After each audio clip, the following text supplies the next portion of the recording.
நம்முடைய தமிழ் சூழலில் இரண்டு வார்த்தைகள் அடிக்கடி பேசப்படக்கூடிய வார்த்தைகள். ஒன்று தொன்மை, இன்னொன்று தொன்மம் என்று ஒரு ரெண்டு வார்த்தை இருக்கு. இரண்டும் வேற வேற பொருள் கொண்டவை. தொன்மைனா நம்முடைய தமிழ் மொழி மிக தொன்மையானது சொல்றோம், ரொம்ப மூத்தது அப்படின்னு சொல்லக்கூடியது, மிக தொன்மையானது. தமிழர்களுடைய நாகரிகம் பண்பாடு மிகவும் தொன்மையானது. இது போல ரொம்ப மூத்தது என்று நம்முடைய மரபுன்னு சொல்றோம் இல்லையா, நீண்டகால மரபு சொல்றோம், அதெல்லாம் ரொம்ப மூத்ததை நாம் தொன்மை என்று வார்த்தையால குறிப்பிடுகின்றோம். தொன்மம் அப்படிங்கிறது என்ன அப்படின்னு கேட்டீங்கன்னா, பெருவாரியான மக்களால் நம்பக்கூடிய ஒரு கருத்து.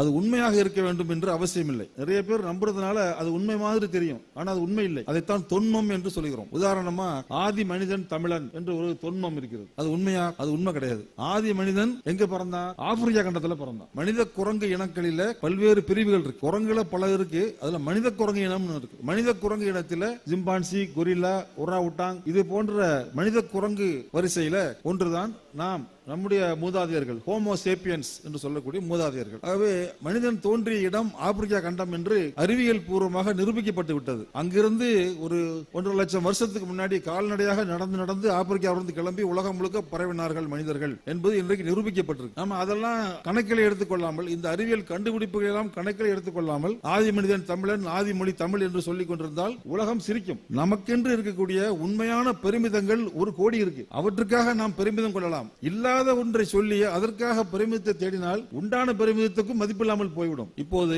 இதை சொன்னா இதெல்லாம் ரொம்ப முக்கியமான விஷயமா என்று கேட்கலாம். இல்லை, இதை வைத்து ஏராளமான இளைஞர்களுடைய உள்ளம் திசை திருப்பப்படும் போது நாம் உண்மையான வரலாற்றை மக்களுக்கு சொல்ல வேண்டியது மிக மிக அவசியமாகும்.